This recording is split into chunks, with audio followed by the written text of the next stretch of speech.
اکثر انسان کا دل اپنی لاحاصل خواہشوں یا کسی دکھ کو لے کر خالی پن کا شکار ہونے لگتا ہے، اور ممکن اور ناممکن کے وسوسے اسے بے چین اور اداس رکھتے ہیں، اور وہ ہمہ وقت اپنی دعاؤں کی قبولیت اور کسی معجزے کا منتظر رہتا ہے۔ تو سنو، اس مہربان رب کی قدرت سے کوئی چیز بعید نہیں، اور وہی ہے جو تم پر روشنی اور سایہ لاتا ہے، اور وہ اپنے منصوبے ایسے ناقابل ادراک طریقوں سے پورے کرتا ہے کہ جب وہ تکمیل کو پہنچتے ہیں تو کسی کو پتہ تک نہیں چلتے۔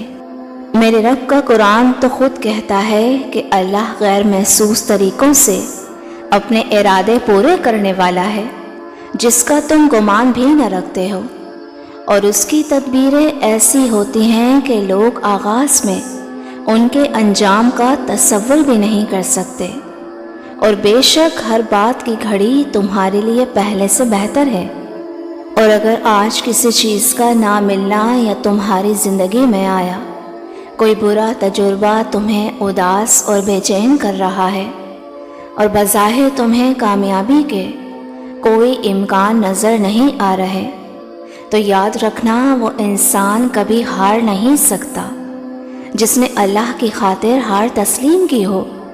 کیونکہ جو تکلیفیں آج تمہیں جگا رہی ہیں وہ ان راحتوں سے کہیں بہتر ہیں جو تمہیں غفلت کی نیند سلا دیتی ہیں، اور تم ہرگز اپنے غموں کو اتنا حق مت دو کہ وہ تمہاری مسکان چھین لے، بلکہ اپنے رب سے یہ دعا کرو کہ اے اللہ، میں اپنے آپ کو تیرے سپرد کرتا ہوں تمام جھوٹی محبتوں سے، ایک منافق کی دوستی، نفرت بھرے دل اور حسد بھری آنکھ سے۔ جانتے ہو جب اللہ کی محبت تمہارے دل پر دستک دیتی ہے تو وہ اپنی رحمت کا دروازہ کھول کر اپنے کرم کی ایسی برسات کرتا ہے جو تمہارے بے چین اور اداس دلوں کو سرشار کر دیتی ہے۔ اور جانتے ہو کہ جب تم اپنے رب سے دعا مانگتے ہو تب اللہ کہیں نہ کہیں کسی کے دل کو تمہارے لیے نرم کر رہا ہوتا ہے، کہیں کسی کے دل میں تمہارے لیے خیال ڈال رہا ہوتا ہے، غرض وہ خود تمہارے لیے اسباب بناتا ہے، اور تمہیں یوں لگتا ہے کہ تمہاری دعا قبول نہیں ہو رہی۔ ایک حدیث میں آتا ہے، نبی کریم صلی اللہ علیہ وسلم نے فرمایا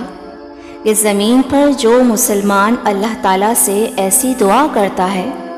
جس میں کوئی گناہ یا قطع رحمی کی بات نہ ہو تو اللہ تعالیٰ یا اس کو وہی عطا فرما دیتا ہے جو اس نے مانگا ہے، یا اس کی کوئی تکلیف اس دعا کے بقدر رفع کر دیتا ہے، یا اس کے لیے اس دعا کے برابر کا ذخیرہ کر دیتا ہے۔ اور ہو سکتا ہے کہ آج تمہاری کوئی کوشش ناکام ہو گئی ہو، تو سنو، جب کبھی تمہیں زندگی میں دو راستوں میں سے کسی ایک کا انتخاب کرنا پڑے تو اس راستے کو چنو جس پر اللہ راضی ہو، اور زندگی کا کوئی خسارہ ایسا نہیں جس کا ازالہ ممکن نہ ہو، اور جان لو کہ اللہ اپنی مشیت کے تمام تقاضے خود پورے کرتا ہے، تو تم ان چیزوں کا ہرگز افسوس نہ کرو جو تمہارے ہاتھوں سے نکل گئی ہوں یا تمہاری کی گئی تدبیر کے مطابق نہ ہوں، کیونکہ نبی کریم صلی اللہ علیہ وسلم نے فرمایا کہ اللہ تعالیٰ نے ہر جان کو پیدا فرمایا اور 4 چیزیں رب کریم نے لکھ دی اس کے لیے، اس کا رزق کتنا ہے، زندگی کتنی ہے، عمر کتنی ہے، اس کا جوڑ کہاں ہے، اور جو اس کی حکمت اور تقاضوں کے تحت اس پر مشکلات آئیں گی وہ تمہارے ہی گناہوں کی معافی کا سبب بنیں گی، اور جو نیک ہو اس کی درجات کی بلندی کا ذریعہ بنیں گی۔ یاد رکھنا کہ زندگی میں ہر دیری کے پیچھے خیر کا پہلو ضرور پوشیدہ ہوتا ہے، اور اگر تمہارا دل اداس اور بے چین رہنے لگے اور مایوسی حد سے بڑھ جائے تو سمجھ لو کہ یہ اس بات کا واضح اشارہ ہے کہ وہ مہربان اپنی عطاؤں کا ظہور اب کرنے ہی والا ہے، کیونکہ جب صبر کے پیمانے ٹوٹنے لگتے ہیں تو اس کی رحمت کے تانے بانے پھر سے جڑنے لگتے ہیں، اور پھر اس کے نور حکمت کی جگمگاہٹیں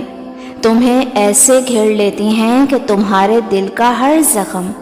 حاصل کی تسکین سے بھر جاتا ہے۔ بس تم خود کو اس مہربان مالک و معبود کی بندگی میں دے دو جس کی سلطنت میں اس کے سوا کسی کا زور نہیں چلتا، اور یاد رکھو کہ تمہارا رب سرسری اور سطحی فیصلے نہیں کرتا، بلکہ اپنی غالب طاقت سے اپنی بندگی بجا لانے والوں کو بہترین بخشش اور انعامات سے نوازتا ہے۔ اور جان لو کہ بد نصیب تو وہ ہے جسے سب مل جاتا ہے پر خدا نہیں ملتا۔ تم تو وہ خوش نصیب ہو جس کی خالص اور خفیہ پکار سن کر اللہ نے تمہیں اپنی رحمت کے لیے چنا ہے۔ مطمئن ہو جاؤ، وہ خدائے واحد اور مہربان رب تمہاری خوبصورت کہانی لکھ چکا ہے۔ ان قریب وہ تمہاری ریزہ ریزہ ذات کو سمیٹ کر اپنے خزانہ فیض کی ساری عطائیں تمہارے قدموں میں ڈھیر کرنے والا ہے انشاءاللہ۔ میری دل سے دعا ہے میرے تمام ویورز کے لیے جو اپنی دعاؤں کی قبولیت کے منتظر ہیں۔ اللہ تعالیٰ آپ کی ایک ایک دعا کو قبول فرمائے اور آپ کی زندگی کی ہر مشکل کو آسانی میں بدل کر آپ کو راحت اور سکون عطا فرمائے، آمین۔ ویورز، ویڈیو اچھی لگی ہو تو مجھے لائک اینڈ کامنٹ کر کے ضرور بتائیے گا۔ جزاک اللہ۔